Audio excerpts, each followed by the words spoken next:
کی شب میں ہم داخل ہو چکے، چند گھڑیوں کے مہمان ہیں امام حسین علیہ السلام۔ ایک روایت آپ نے پڑھی اور قرآن سے ایک حوالہ دیا، میں چاہتا ہوں کہ وہ گفتگو آپ کی ناظر تک کمپلیٹلی پہنچ جائے۔ میں دیکھ گفتگو یہی کر رہا تھا کہ جو یہ اتنا بڑا واقعہ جو سانحہ تاریخ میں گزرا ہے، تو یہ کوئی عام انسیڈنٹ یا کوئی عام سانحہ نہیں ہے۔ دراصل یہ پوری دنیا اس میں جو ہے، اپارٹ فرام دیٹ کہ جو اسلام سے ہٹ کے بھی جو لوگ ہیں وہ بھی اس پہ ریسرچ کرتے ہیں اور اس پہ دیکھتے ہیں۔ ہماری امت جو ہے اس کی، میں بس یہ چاہتا ہوں بار بار جھنجھوڑنا کہ اس سانحے کو کسی بھی اینگل سے ہلکا نہیں لینا چاہیے۔ یہ نہیں اس کا تاثر دینا چاہیے کہ بھائی مسلم امت میں ایک خاص فقہ ہے صرف وہی غم مناتا ہے، یا جو یہ مودت ہے اس میں جو ہے وہ رونا شامل نہیں ہے۔ میری نظر سے گزرا تھا اپنا مولانا طارق جمیل صاحب نے ایک حدیث کوٹ کی تھی، اور اس میں وہ حدیث رسول صلی اللہ علیہ وسلم میں ہے کہ ام سلمہ جو ہماری ام المومنین ہیں، وہ ان سے رسول صلی اللہ علیہ وسلم نے فرمایا کہ آج ایک فرشتہ میرے پاس آ رہا ہے، تو لہٰذا آپ جو ہے اس میں کسی کو آنے مت دیجیے گا۔ لیکن مختصر کہوں گا اس کو بات کو کہ رسول صلی اللہ علیہ وسلم کی جب رونے کی آواز انہوں نے سنی اور وہ چلی گئی، وہاں پہ کمرے میں داخل ہو گئی، تو رسول صلی اللہ علیہ وسلم جو ہے بے پناہ انداز میں روئے اور امام حسین جو ہے ان کو گلے سے لگایا، اور جو فرشتے نے جو ان کو آگاہ کیا کہ امت یہ آپ کی شہادت ہوگی، نواسے کے ساتھ کرے گی، اور اس جگہ کی وہ مٹی دکھائی۔ تو کہنے کا مقصد یہ کہ رسول صلی اللہ علیہ وسلم کو ایذا پہنچی اس واقعے سے، اس واقعے سے رسول صلی اللہ علیہ وسلم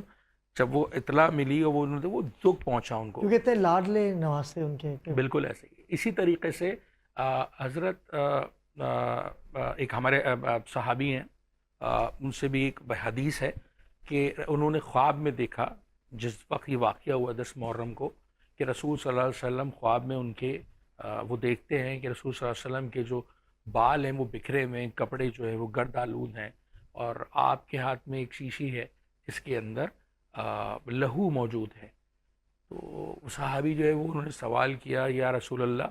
آپ کا یہ حال کس طرح ہوا، اور میرے ماں باپ آپ پر قربان، آپ کا یہ حال کس طرح ہوا؟ تو رسول صلی اللہ علیہ وسلم غمزدہ ہیں خواب میں،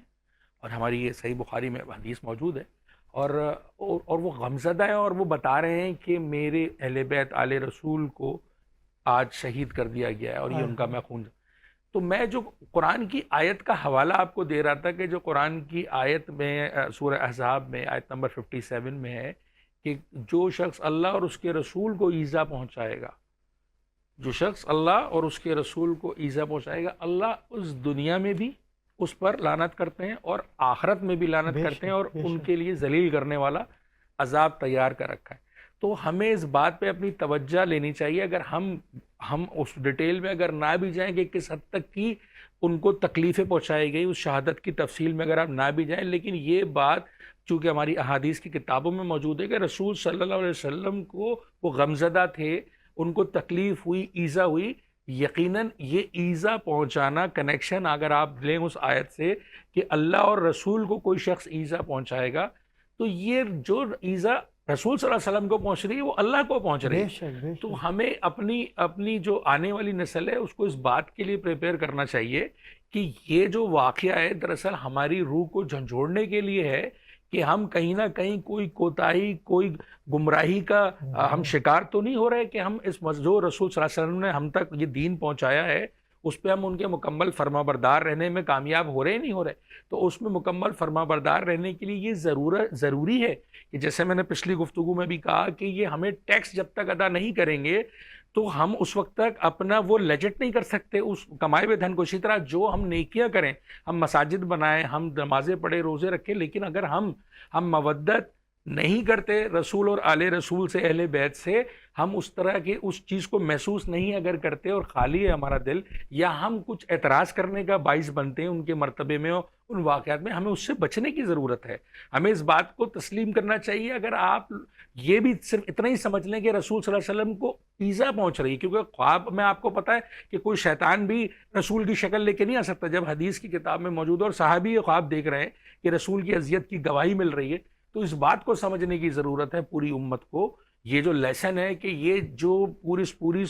آل بیت، آل رسول، اور اس میں صحابہ کرام بھی شامل ہیں، حبیب ابن مظاہر ہیں موجود، سہیل ابن قین ہیں، یہ صحابی رسول ہیں جو ساتھ میں شہید ہوئے ہیں. تو ہمیں اس بات کو سمجھنے کی ضرورت ہے کہ آخر یہ جو واقعہ ہوا، یہ جو ڈٹے رہے، یہ جو کھڑے رہے، وہ موقف جو ان کا تھا، جو انہوں نے اپنے آپ کو رسول صلی اللہ علیہ وسلم کا اور اللہ کا مکمل فرما بردار رہتے ہوئے اس میں اپنی جانیں قربان کر دیں، تو اس قربانی کو سمجھنے کی ضرورت ہے. کیا بات